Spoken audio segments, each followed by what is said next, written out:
and I are part of the setup team on these second Sundays.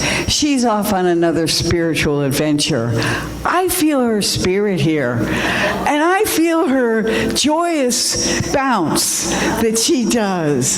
So I think that's sort of functioning in my consciousness, and that may come out in this reading. Our theme for the year is open at the top. For this month, higher, deeper love. And today, values and visioneering our sacred plan. See, that's a Jenny thing, standing on my tiptoes and doing a little bounce. Values and visioneering our sacred plan. There's a former Center for Spiritual Living spiritual leader, Dr. Ken Gordon, gives this wisdom that's up on the screen. When you have discovered and acted upon your true values, life becomes more fulfilling, easier, and more abundant. Your choices and decisions come easier with greater determination and passion. And we can more easily vision and focus on a life that supports and sustains not only us, but all who we are in contact with. All. Everybody, everything. To live one's life is committed to clear, serving values, infects the world around us, and strengthens our own self-acceptance because we are in integrity with who we are meant to be. Woo! Powerful. This afternoon's meeting will enhance that. It is enhancing it already. So we've got a powerful affirmation now. I think. There it is. And I invite you to join me in affirming, I encounter the divine in all. I embrace spirit within. I embody spiritual principles and practices. I engage in spiritual living. I emerge transformed. Woo!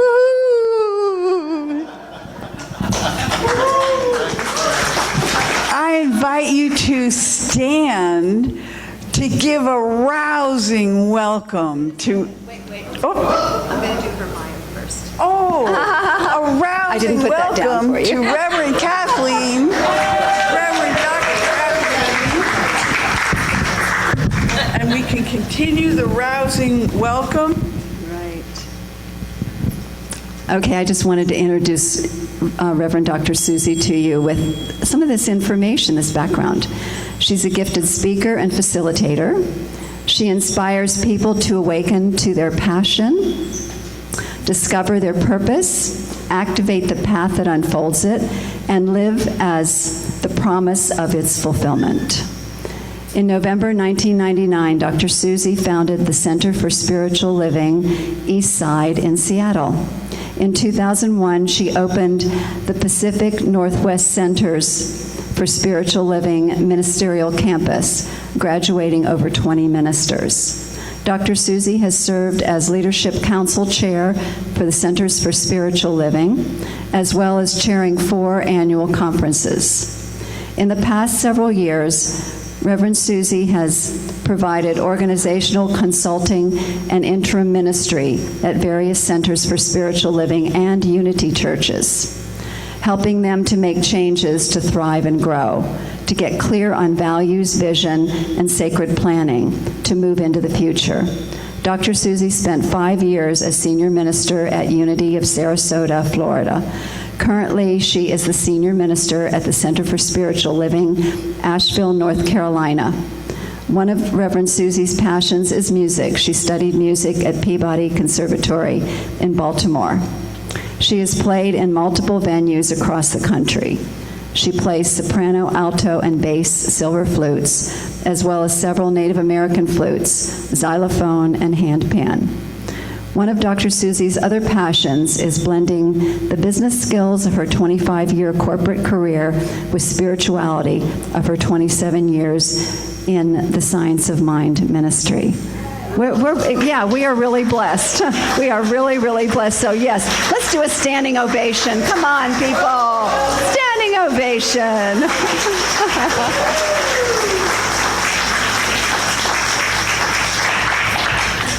Well, that's great. Maybe I should quit while I'm ahead. So let me just make this clear.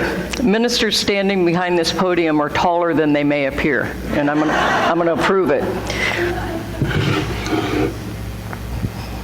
See? Told you. All right. Well, good morning. Glad to be here, and I bring you warm greetings from Center for Spiritual Living, Asheville, North Carolina. I'm sure they're having a good, well, they're not, yeah, they're starting right about now, I hope. So, Center for Spiritual Living Delaware is in a process of catching Spirit's call for evolving forward. It's a time to rediscover and re-energize the center's passion, purpose, path, and promise, and to reveal how best to activate and actualize your values and the vision that you catch from Spirit. It's a time to engage in empowering people's talents and knowledge and experience and creativity in this whole community, and to evolve your greater yet to be as individuals and as a spiritual community. You know, each time we engage in evolving forward, we engage in catching Spirit's vision and intention for us, it ignites our passion and our joy. It reminds us why we're even here. This evolutionary transformative process requires both individuals and your collective community. It requires the awareness to release old BS, and by that I mean belief system. I know where you went. And that's just releasing old thoughts and feelings and behaviors. Release your old self to revisit and re-clarify and live by not only the core values that you discern together, but also, which really is who you are as a spiritual community, but also those intentions and that vision that Spirit is pulling you to right now. It requires a willingness to catch Spirit's vision and to activate that vision, because it can only be activated and actualized by you. Spirit gives the gift of that vision, but it's up to you to manifest it. It requires a willingness on your part to embody a vivid mental picture of what that vision is, to see it in your mind's eye, and to feel it already so in your experience, in your inner experience. This transformative evolutionary process also requires a call to action. It's not just about sitting on your own pillow. It's about really moving into action with what you receive from Spirit, to be co-creators and directors of your destiny by activating Spirit's vision, and to set some goals and some small action steps consistently, and to follow through on those to bring the invisible into the visible in your community. Who here likes transformation? Anybody interested in transformation? That's good. That's kind of what I expected. Now, who here wants to change? That's kind of what I expected too. Transformation's way sexier than change, but it's kind of the same thing.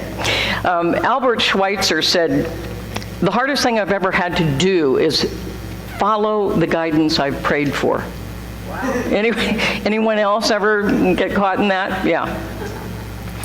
It's often the hardest thing is to continually revisit, reevaluate, revise, and redirect ourselves on our spiritual path.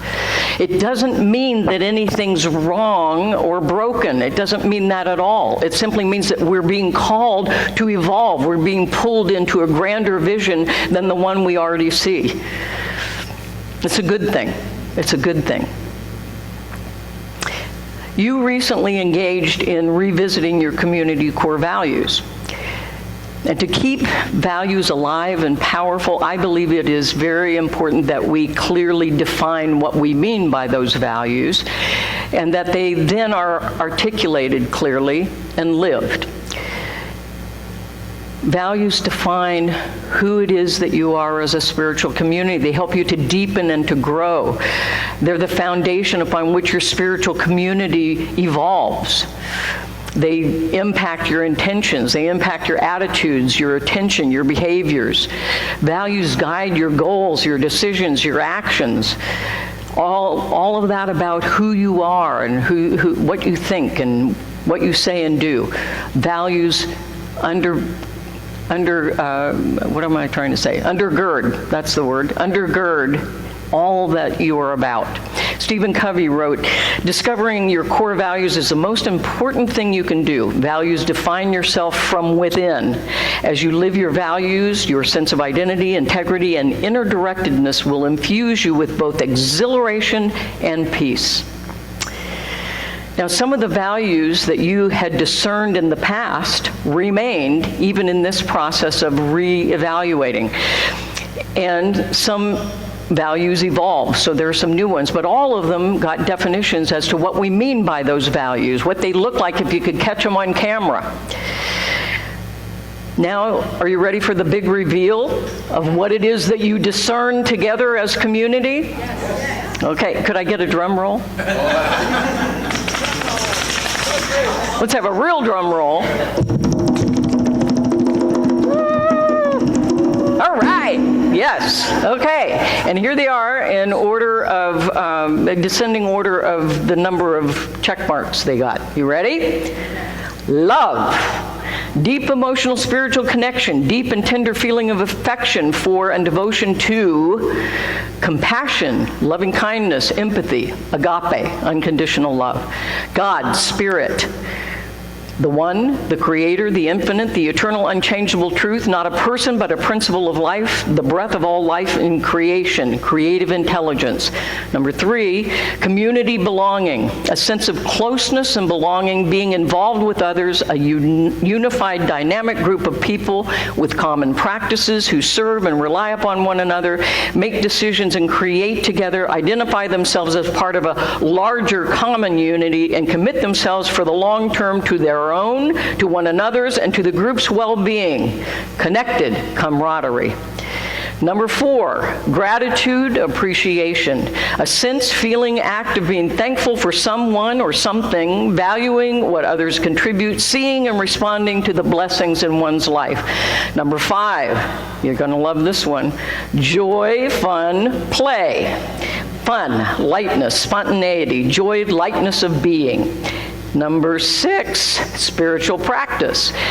Clearing negativity or false belief, aligning the mind with the presence of Spirit through visioning, catching Spirit's vision, meditation, mindfulness, spiritual mind treatment, affirmative prayer, study, giving, service, affirming that what we seek is already so in God, and as we are one with Spirit, it is already so in us.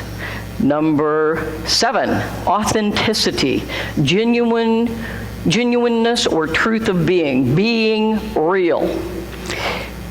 And finally, number 8, I don't know why I did this.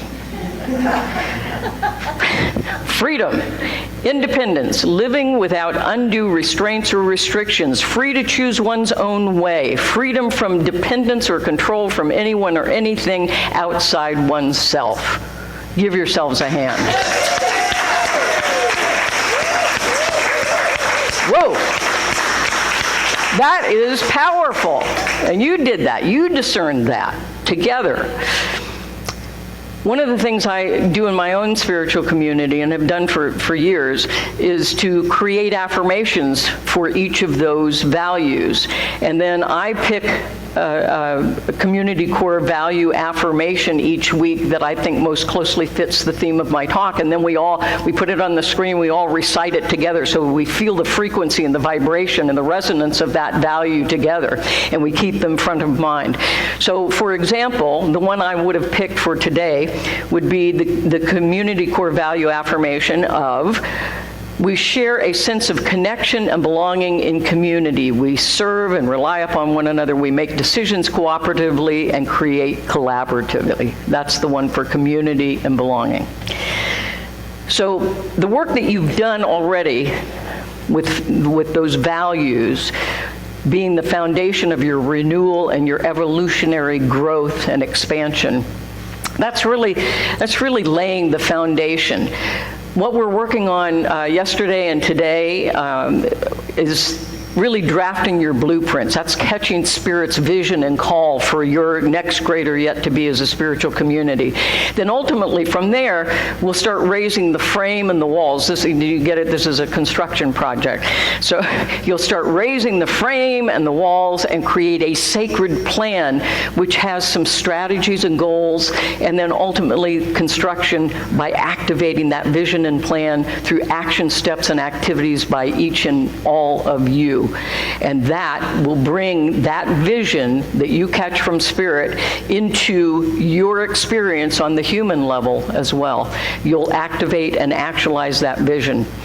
Now, yesterday, we started working on that piece of it to renew and evolve by catching Spirit's evolving vision for this spiritual community.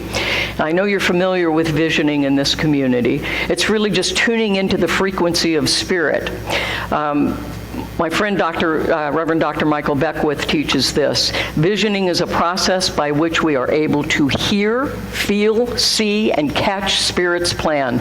We become inspired by the ideas held in the mind of God, and we begin to articulate them and to live and embody and reveal them for the greater expression of life, beauty, joy, love, everything that Spirit is. Catching Spirit's vision also reveals our unique way to express it. Dr. Kathleen and some of her team have been working on visioning throughout 2025. Yesterday we did some more of that. Today we'll do even more. And here's the good news. You do not need to pray for the vision to unfold. Did she really just say that? You do not need to pray for the vision to unfold because it's already so in the mind of God. All we do is we begin to lift the veil that keeps us from it, right? So we do pray for the release of any ideas or beliefs of limitation, doubt, fear. We lift that veil so that our true self can emerge. Much like, the statue of David by Michelangelo. Somebody asked him, how did you figure out how to carve that out of that big piece of granite? He said, it was easy. I just chipped away all that was not David. So that's what we're going to do. We're going to chip away all that is not your true vision and call. We do pray to embody and become the God qualities that support the vision. And we do pray for each of you to be willing and able to participate in manifesting the vision. The activated vision is the outpicturing of the spiritual evolution of the people involved. That's you. That's you. Your own spiritual evolution. So with Spirit and one another, we will create a sacred plan. Something that looks less like the artist's rendering that vision sometimes looks like, so that looks more like something we can actually follow. It's what I call a strategic visioning blueprint. It's Spirit's vision, and you are the activators and actualizers. You know, you may have experienced this here. I've experienced it in numerous spiritual communities where they've engaged in visioning, and nothing happens. And eventually some people get frustrated, and you don't do that. We have revelation and manifestation. We have goals and actions. That's excellent, because you're an anomaly, let me tell you. In many communities, nothing actually happens out of the visioning, and people get frustrated. They leap into action that has nothing to do with the vision that Spirit has presented. So what we're looking at, what we're engaged in right now, and again, we'll do some more work in the fall, is a 3 to 5 year sacred plan that is initiated by Spirit. And the thread of that, all those vision points that come through from Spirit, will continue to weave through and be connected into creating strategies and goals and actions and timelines, so that things actually happen, that the vision becomes manifested, it becomes real in your lives. You know, some of the tools that we use in this process to move the inner vision to the outer action, from the invisible to the visible, are visioning, catching Spirit's vision of that ever-evolving forward possibility. Verbalization, to communicate the vision clearly and consistently so that we keep it front of mind. Visualization, to have a vivid mental picture of that vision, to see it in our mind's eye. Emotionalization, to imagine a vivid inner feeling experience, to actually be living the vision inwardly, so that ultimately we move into actualization. We take action on the inner guidance that we receive from Spirit to manifest the vision and to actually live it and be it.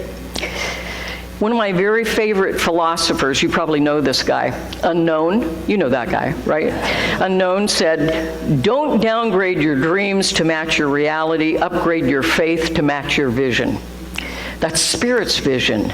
It's Spirit's call for you, Now, I want you to understand something. Again, nothing's wrong and nothing's broken. There's just more being revealed and evolving. You know, some of your current vision and mission will remain as it is today, but some of it will evolve. More will be revealed. Because what if, just what if, Spirit has more to reveal in, through, and as each one of you? And trust me, Spirit does. You know, when I received the call to ministry, first of all, I didn't believe it.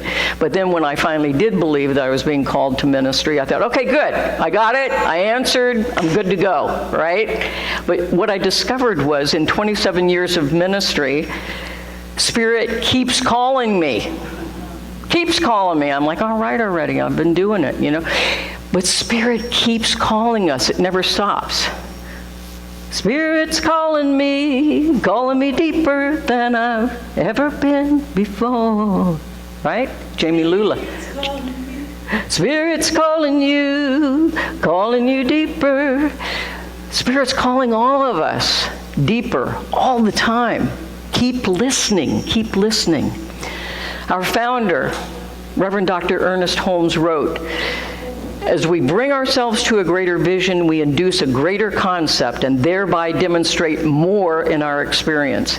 In this way, there is a continuous growth and unfoldment taking place.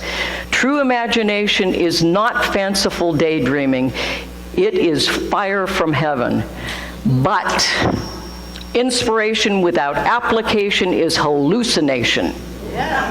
It's one of my favorite Ernest Holmes quotes. Inspiration without application is hallucination. Do not hallucinate. A clearer vision attracts its own fulfillment. More of Spirit's vision will be revealed and more actions will be called to be taken. Stay tuned. Whatever you do, stay engaged, because this, after all, is your spiritual community. It's your community. Love it, own it, be it. And I, again, invite you to join me this afternoon to catch it. Catch it. Blessings on your journey of spiritual evolution and renewal. embody and live your community core values, and be visioneers in co-creating Spirit's sacred plan for Center for Spiritual Living, Delaware. Listen deeply to continue catching Spirit's vision. See it vividly in mind, feel and experience it inwardly, express it outwardly. Let it shine. And together we say, and so it is.